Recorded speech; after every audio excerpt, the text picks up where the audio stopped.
I bagged on real estate for my entire life almost.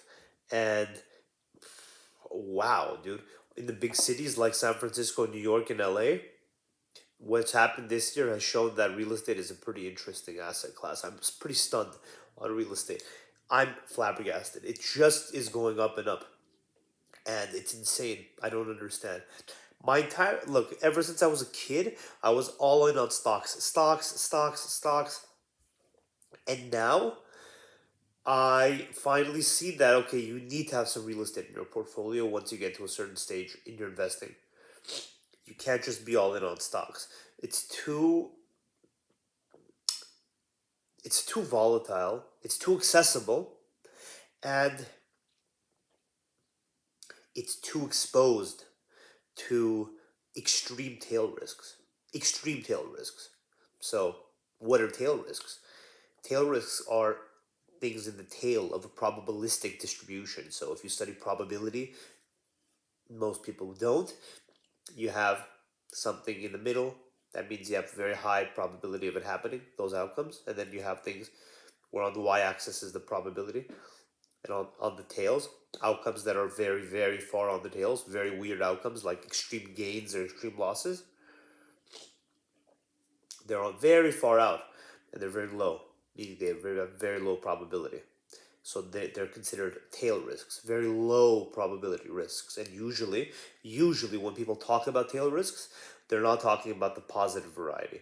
Almost always when they talk about tail risks, they're talking about the really fucked up variety, the negative tail risks, like the Great Depression, like the dot-com bubble, like the '08 Great Recession, or like the coronavirus in 2020.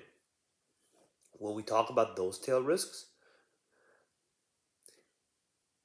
that's what we mean. Basically, when we say tail risk, that's what we mean. Those kind of really shitty things. And there's even things farther out on the tail, farther out that we haven't seen in the last couple of 100 years, because those things have the kind of these kinds of insane, intense recessions and whatever happens, crazy wars.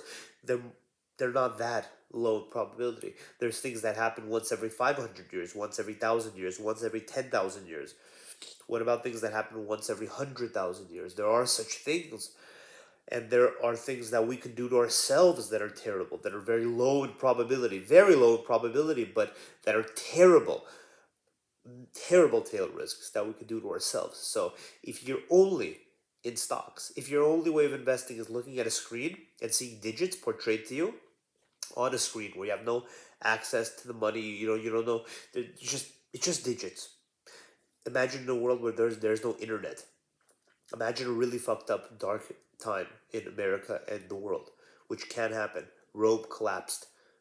Things collapse. Things fall. If you have read about the Younger Dryas, and you move it a little bit beyond the concept of the agricultural revolution 10 to 12,000 years ago, if you realize that we're probably wrong on that the concept of the Younger Dryas and a um, massive flooding in the world about like 12, 10 to 15,000 years ago. The entire Younger Dryas hypothesis, which I'm not going to get into, but hopefully you're aware of the Younger Dryas, and you're people that were educated in the last like 40 years in American schools probably are very into that agricultural revolution approach.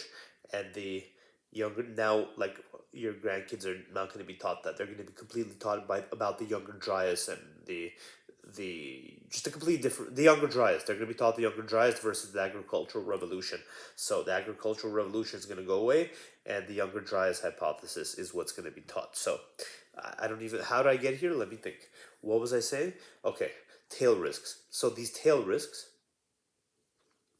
they they're real. They're absolutely real.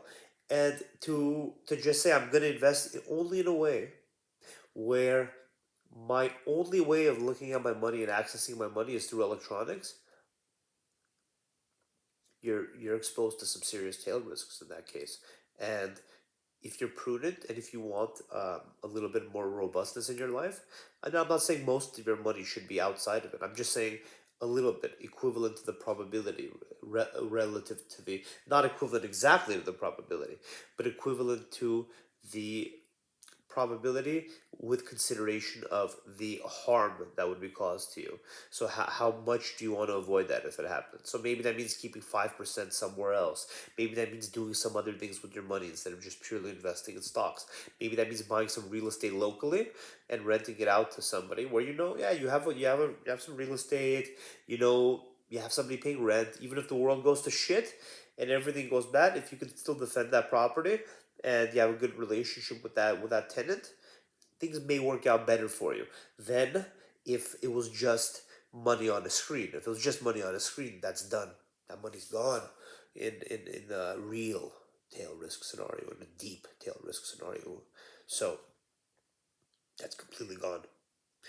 But with our scenario of buying some real estate, you're gonna take a hit, a big hit, right?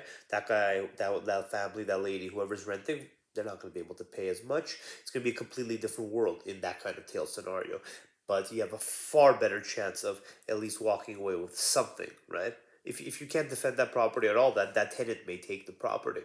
But if you preemptively, if you have a decent relationship with them, or if you're able to kind of affect power over that property somehow, but it may be tough. Maybe you're not going to be able to do it. And I'm talking about a deep, lawless tail risk scenario that you have a better chance of walking away with something, at least something.